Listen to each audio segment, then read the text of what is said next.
Hi friends, இப்போ நம்ம தங்கமகள் பார்க்க போகிற தங்கமகளில் வந்துட்டு கூட்டு சதியா கூட்டணியாக நின்றுக்கிட்டு பேசினா மட்டும் கண்டுபிடிக்க முடியுமா? எது எடுத்தாலுமே பொறுமையாக கையாளணும்ப்பா. நீ எதுக்கு எடுத்தாலும் கை அடுதடின்னு போகாதப்பா. சுப்புவோட ஆக்டிவிட்டீஸில் ஏதாவது கொஞ்சம் சேஞ்சஸ் இருந்தால் கப்படு பிடிச்சிருங்கன்னு சொல்ல, அதுக்கப்புறம் தாங்க இவ்வளோ ஆக்டிவிட்டீஸ் சேஞ்ச் ஆகுது. அதாவது இவர் வந்து திருந நகையை கொண்டு போய் வேலாயுதத்தை கொடுக்க, வேலாயுதம் வந்துட்டு ஏன் உண்டு இல்லை என் வீட்டில் கை வச்சிடாதான்னு சொல்கிறாங்க. கடைசியில் அதுவும் நடக்கும்ப்பா. நீ பாம்புக்கு பால் வாத்துட்டு இருக்கேன்னு உனக்கே தெரிய மாட்டேங்குதுப்பா அப்படிங்கிற மாதிரி தான் இருக்குது. சரி, இதெல்லாம் ஒரு பக்கம் இருக்கா. இவர் என்ன பண்ணார்னா, எடுத்த நகையெல்லாம் கொண்டு போய் சேட்டுக்கிட்ட கொடுக்க சொல்லி சேட்டுக்கிட்ட பணம் வாங்குறாராமா. 10 பவுன் கொடுத்துருக்கேன்ல, அதுக்கு அப்போ அமௌண்ட்டை கொடுங்குறாங்க. 10 பவுன் இங்கே கொடுத்துருக்கலாம், மீதி பவுன்லாம் எங்கடா கொடுத்துருக்க அப்படிங்கிற மாதிரி இருக்குது. சரின்னு சொல்லிட்டு ஆல்ரெடி 1 லட்சம் வாங்கினது இல்லாமல் 100 லட்சம் வேறு வாங்கியிருக்காங்க. இதெல்லாம் பார்க்க மாட்டாங்களாமா.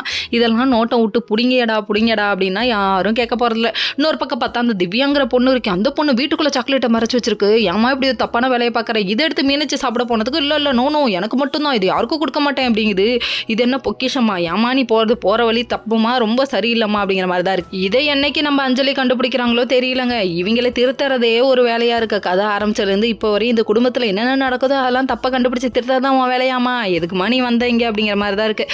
சரி, இதெல்லாம் ஒரு பக்கம் இருக்க. அவள் காலேஜுக்கு போகிறாங்க. காலேஜுக்கு பொண்ணு காலேஜில் நான் சாக்லேட் எடுத்து வரல, கையை படப்படங்குது, சாக்லேட்டை கொடுன்னு டார்ச்சர் பண்ணுறாங்க. அதுவும் சேரக்கூடாத செயற்கை நீ சேர்றப்பா அவங்க ரொம்ப தப்பானப்பா. கை கொடுத்து ஃப்ரெண்ட்டுன்னு சொல்லிட்டு மறுபடியும் ஒரு பாக்ஸ் வாங்கிக்குது. நீ போகிற போக்கு சரியில்லாமா, கொஞ்சமாவது மாறுமா அப்படிங்கிற மாதிரி இருக்குது. என்ன பண்ணுறது, ஃப்ரீ அட்வைஸ் கேட்டால் கிழக்கே கட்டினப்போ அப்படிங்கிற மாதிரி ஆயிடுச்சு. இன்னொரு பக்கம் வந்து எப்படியாவது அஞ்சலியை பழி வாங்கி வீட்டை விட்டு துரத்தணும்னு நினைக்கிறாங்க. Okay friends.